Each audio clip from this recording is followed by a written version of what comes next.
ওই যে বললাম ব্যবহার লোকে আসছে তোমার কাছে, ব্যবহারটাই মেইন। প্রচুর অফার দিচ্ছে চারিদিকে বিরিয়ানির দোকানে, হ্যাঁ অনেক কিছু করছে, কিন্তু আচ্ছা। কাস্টমার মেনলি এখানকার যারা স্থানীয় তারা তো আমার কাছে আসেই, বাইরের টুরিস্ট তো আসেই প্রচুর প্রচুর প্রচুর। প্রচুর, মানে ফেসবুক গাইস পুরো ভাইরাল, রানাদার দোকানে গাইস পুরো ভাইরাল। আমি তো সঠিকভাবে খাবার দিতে পারি না, মানে আচ্ছা। সাফিসিয়েন্ট খাবার দিতে পারি না। মানে কম পড়ে যায় খাবার।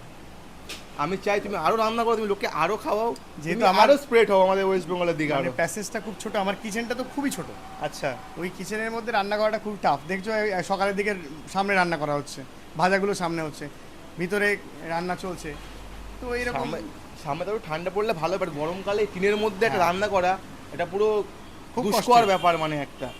প্রত্যেকটা সোশ্যাল মিডিয়ার যারা আছেন সোশ্যাল মিডিয়ার সঙ্গে যুক্ত, তাদের কাছে অসংখ্য ধন্যবাদ। এটা এইভাবে তোমার থাকার কর্ম, জন্য। তা তোমার তুমি ফলটা তুমি পাচ্ছ এখন, সবই হচ্ছে কর্মের ফল। এইটুকুনি দাদাকে বিরক্ত করবো না, রান্না বান্না এখন করছি, সব কিছু ম্যানেজ